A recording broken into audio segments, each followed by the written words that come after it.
کیا بھلا دیکھا تم نے، افرأیتم کیا بھلا دیکھا تم نے، ما جو تم نون منی تم ٹپکاتے ہو، افرأیتم کیا بھلا دیکھا تم نے، کیا مطلب ہے؟ اللہ تعالیٰ فرما رہے ہیں کیا دیکھا تم نے، کیا کبھی تم نے غور کیا، کیا کبھی تم نے سوچا، یا پھر اس لفظ کو اس طرح بھی لیا جا سکتا ہے، مجھے بتاؤ تو صحیح، مجھے تو بتاؤ، جو منی تم ٹپکاتے ہو کیا تم اس کو تخلیق کرتے ہو، کیا تم اس سے انسان کو تخلیق کر سکتے ہو، یا ہم ہیں اس کو پیدا کرنے والے، کیا تم انسان کو بناتے ہو، یا یعنی خود ہی تم اس منی سے انسان پیدا کر لیتے ہو، یا ہم ہیں پیدا کرنے والے۔ اگر انسان اپنی تخلیق کے مراحل پر غور کر لینا تو وہی اتنا حیران کن ہے، یعنی اس کو سمجھ آ جائے کہ یہ کسی انسان کے بس کی بات ہی نہیں۔ یعنی دیکھیں کہ ایک نطفے کا جو سفر ہے وہ کتنے مشکل راستوں سے ہو کر کہاں تک پہنچتا ہے، کیسے پہنچتا ہے، کیا کوئی انسان کر سکتا ہے، کیا کسی انسان کے لیے یہ سارا کچھ کرنا پاسبل ہے؟ پھر یہی نہیں، پھر یہاں مرحلے دیکھیں، نطفہ بنایا، اس سے علقہ بنایا، اس سے پھر مدغہ بنایا، پھر اسے عظام پیدا کیں، اور پھر عظام پر لحم چڑھایا یعنی گوشت، ہڈیاں اور اس کے اوپر گوشت۔ پھر یہ تو ایک سٹرکچر ہے نا، انسان کا ڈھانچہ بنایا، اس کے اندر دیکھیں، جو اس کے اندر انسان کے اندر جو چیزیں ہیں، انسان اور انسان کے اندر بے شمار چیزیں ہیں، اس کی عقل، اس کے جذبات، اس کے احساسات، اس کا رونا، اس کا ہنسنا، اس کا دل دماغ، اس کے علاوہ اس کی بے شمار صلاحیتیں، اس کی بے شمار قوتیں، کیا یہ سارا کچھ انسان خود ہی پیدا کر سکتا ہے؟ وہ جو ایک نطفے سے آغاز ہوتا ہے، تو کیا انسان قادر ہے کہ وہ اس ایک نطفے سے وہ جیتا جاگتا انسان پیدا کر دے، اور اس میں اتنا کچھ ہو، بظاہر بھی اور اندرونی طور پہ بھی؟ کیا کوئی انسان کے بس کی بات ہے یہ سارا کچھ کرنا؟ کیا اس ماں کے پیٹ میں اندھیری کوٹری میں تم اسے بناتے ہو، یا ہم ہیں اس کے خالق؟ جیسا کہ اگلی آیت میں اللہ تعالیٰ نے فرما دیا اسی بات کے آگے، انتم کیا تم تخلقونہ ہو، تم پیدا کرتے ہو اسے، ام یا نحن ہم ہیں الخالقون پیدا کرنے والے؟ کیا فرما رہے ہیں اللہ تعالیٰ، کیا تم پیدا کرتے ہو اسے، یا ہم ہیں اسے پیدا کرنے والے؟ یہ جو تم نے منی ٹپکائی، پھر اسے ایک جیتا جاگتا انسان پیدا ہوا تو کیا تم نے اسے ایسا کر دیا، کیا تم نے پیدا کر دیا؟ نہیں نا، تمہیں سمجھ ہے نا اس بات کی کہ تم نہیں پیدا کر سکتے۔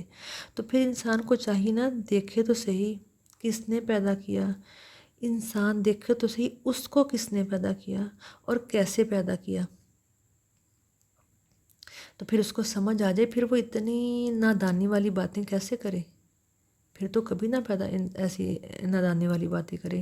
انسان کی تخلیق، پھر اعادہ تخلیق کی بات کی گئی ہے نا اس آیت میں، سوالیہ انداز ہے، تو جواب تو دینا ہوتا ہے نا اللہ کے سوالات کا، اللہ کے اس سوال کا جواب کیسے دینا ہے ہم نے، اور جو آگے سوالات آئیں گے ان کا کیسے جواب دینا ہے، جہاں اللہ تعالیٰ پوچھیں گے کیا تم نے ایسا کیا یا ہم ہیں ایسا کرنے والے، کیا تم نے پیدا کیا یا ہم ہیں پیدا کرنے والے، تو ہم نے کیا جواب دینا ہے؟ بے شک اے اللہ تعالیٰ، اے ہمارے رب، آپ ہی ہیں پیدا کرنے والے، بل انت یا ربنا، بل انت یا ربنا، بلکہ انت آپ ہی ہیں، یا ربنا آپ ہی ہیں، اے ہمارے رب، آپ ہی ہیں پیدا کرنے والے، بے شک آپ ہی پیدا کرنے والے ہیں۔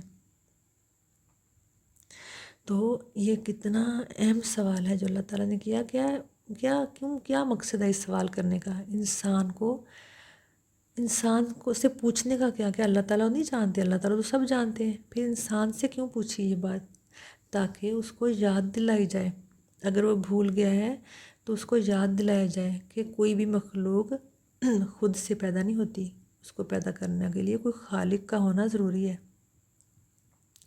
اگلی آیت میں اللہ تعالیٰ فرماتے ہیں، نحن ہم نے قدرنا مقدر کیا ہم نے، بینکم درمیان تمہارے، الموت موت کو، وما اور نہیں ہے، نحن ہم بمسبوقین عاجز۔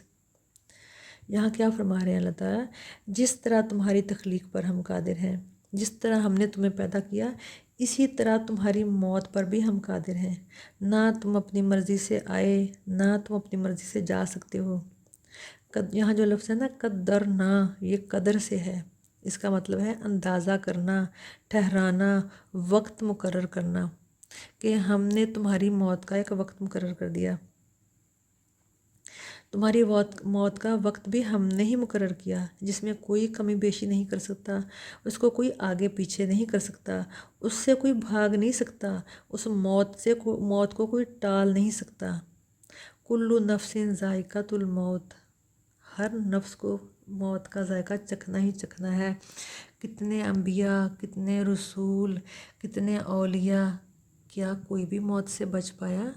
نہیں نا، سب کو موت آئی نا، سب کو موت آئی۔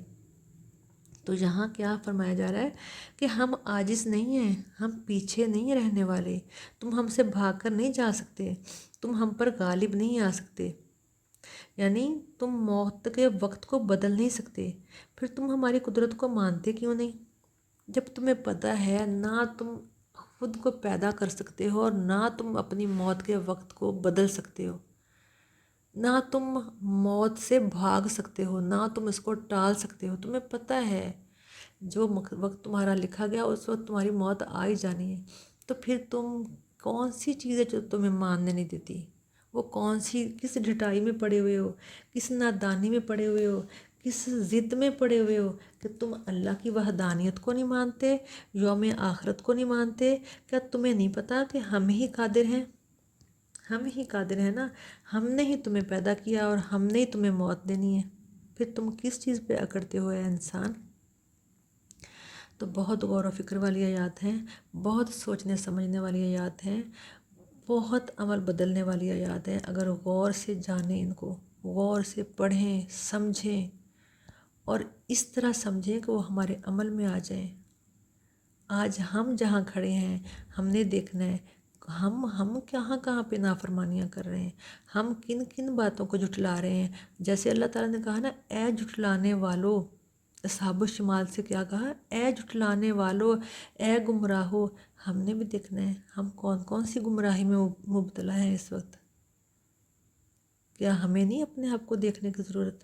کیا ہم نے دوسروں کو ہی دیکھنا ہوتا ہے کہ دوسرے کیا کر رہے ہیں، دوسرے کیا سوچ رہے ہیں، دوسرے کہاں جا رہے ہیں، دوسرے کیا پا رہے ہیں؟ ہم نے دیکھنا ہے خود کو۔ یہ دنیا، یہ زندگی محض چند لمحوں کی مار ہے، مرنا ہے، موت آنی ہے، اللہ کے آگے، اللہ کے حضور کھڑے ہونا ہے۔ اس وقت سے ڈرنا ہے کہ نہیں ڈرنا؟ اس وقت کے لیے تیاری کرنی ہے کہ نہیں تیاری کرنی ہے کہ نہیں کرنی؟ تو آج کے لیے اتنا ہی کافی ہے۔ غور سے پڑھیے گا، سمجھیے گا، ترجمہ یاد کیجیے گا، تجوید کی تیاری کیجیے گا۔ انشاءاللہ تعالیٰ کل کو اگلی آیات پڑھیں گے اور پچھلے سبق سارے سنے جائیں گے انشاءاللہ تعالیٰ۔ آج کے لیے اتنا ہی کافی ہے۔ سبحانک اللہم و بحمدک، نشہد ان لا الہ الا انت، نستغفرک و نتوب الیک۔ السلام علیکم و رحمۃ اللہ وبرکاتہ۔